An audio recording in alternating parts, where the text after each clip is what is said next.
recently read the book Never Split the Difference by author Chris Voss. Several years ago, author Chris Voss was invited to a negotiating class at Harvard. The class instructor asked Chris to conduct a mock negotiation with one of the Harvard students. In this mock negotiation, Chris was selling a product, and his counterpart was given a set budget to buy the product. Chris and the Harvard student went back and forth until they arrived at an agreed price. When the instructor walked up to them and asked, "What was the price you agreed upon?" Chris told her, and she immediately burst out laughing. She said, "Chris, you literally got every dime he had." The instructor was used to seeing her students split the difference between the minimum selling price the seller was given and the max budget the buyer was given. But somehow, author Chris Voss had convinced his negotiating counterpart to willingly offer his entire budget. To see if it was a fluke, the instructor had Chris negotiate a different student the following day. And again, Chris walked away with the maximum amount. These Harvard students knew every cutting-edge negotiating technique in the book. So how did Chris Voss convince them to give him their entire budget? Well, Chris wasn't just some guy off the street. Chris was the lead hostage negotiator for the FBI. And after dozens of high-stakes negotiations with kidnappers around the world, Chris Voss found that the key to getting what he wanted and avoiding compromises and making the other side feel like they were treated fairly was tactical empathy. Tactical empathy is the act of sincerely empathizing with your counterpart's situation and then getting them to empathize with your situation.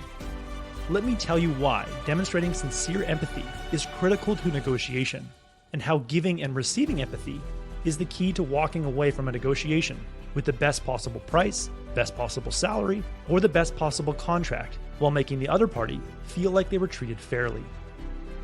During a psychotherapy session, a psychiatrist will encourage a patient to talk while she listens intensely. Occasionally, the psychiatrist will jump in to help clarify what the patient is saying and feeling. Psychiatrists do this because they know that their patient will be less defensive and less opposed to change if they can make them feel heard. The same principle applies to a negotiation. During a negotiation, your counterpart will be uncomfortable dealing with you and resist your counteroffers until you demonstrate that you understand their world and can empathize with their cares and concerns. A woman in Chris Voss's negotiating workshop learned this the hard way.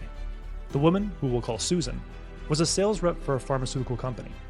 She was attempting to influence a doctor to replace one of the drugs that he was prescribing to his patients with a drug that she was selling. In the first meeting with the doctor, he was cold and skeptical. He told her that nothing would convince him to replace the drug he was already administering his patients. Although this initial sales pitch was going terrible, Susan started to see how deeply he cared for his patients. When he talked about any one of his patients, his body language and tone of voice was noticeably warmer. Susan pointed it out. "You seem very passionate about treating your patients. I can see how hard you work to tailor specific treatments to each and every patient." The doctor paused and looked at her as if he was seeing her for the first time and said, "That's right. I feel like I'm treating an epidemic that the other doctors are not picking up on, which means that a lot of patients are not getting treated adequately." From that moment on, the doctor let down his guard and was willing to listen to what Susan had to say. When Susan brought up the positive attributes of her product, he listened closely. By the end of the meeting, the doctor said he was open to trying the new medication, and he placed an order that day. The magical words that turned around Susan's conversation with the doctor were, "That's right."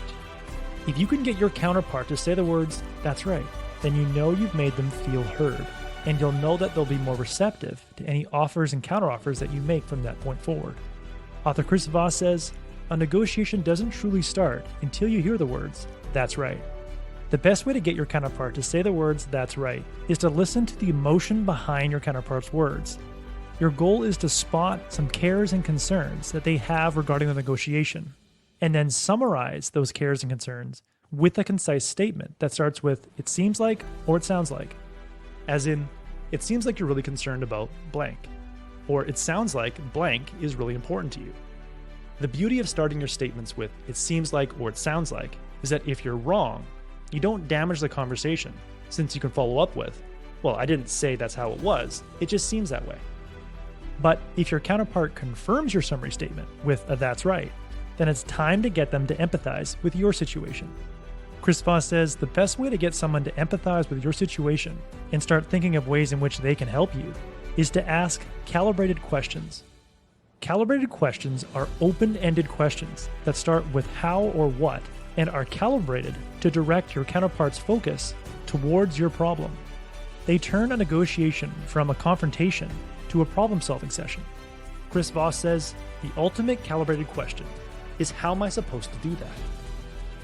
Let's say you're renting an apartment and your landlord tells you that he's going to increase the rent from $1,200 a month to $1,500 a month. The best way to avoid the rent increase and negotiate a lower rent is to empathize with his position and then ask a version of how am I supposed to do that. You could say, it seems like you think your apartment is undervalued and you just want a fair market price. But how am I supposed to pay $1,500 a month when I only make enough money to afford $1,200 a month? The key is to say, how am I supposed to do that? In the same way you would say, I value your intelligence. Can you please help me solve my problem? At this stage, if you've made your counterpart feel heard, you've built rapport with them. And when you ask your counterpart the calibrated question, how am I supposed to do that? Your counterpart will most likely do one of two things. They'll either come up with a creative solution so that both of you could get what you value most, or they'll raise or lower their initial demand to accommodate you. If they take option 2, but still give you an offer that doesn't meet your needs, you simply respond with a slightly different calibrated question. Back to the rental example, if your landlord reduces his rent to $1,400 a month, you could respond with, that's very generous of you. That's probably the lowest price you can go, but I'm sorry. I just don't see how I'm supposed to pay $1,400 a month to stay here when I can rent a similar apartment nearby for less than $1,200 a month. This technique of politely countering every offer with some version of how am I supposed to do that is precisely how Chris Voss got those Harvard students to willingly offer him their entire budget. So the next time you go into a negotiation, empathize with their situation and try to get a that's right. Then get them to empathize with your situation and ask them to help solve one of your problems by asking a calibrated question like, how am I supposed to do that? If you do this, you're on your way to mastering the art of negotiation, which is simply the art of getting someone else to have your way. That was the core message that I gathered from Never Split the Difference. It's a great book on understanding the subtleties of a negotiation. I highly recommend it.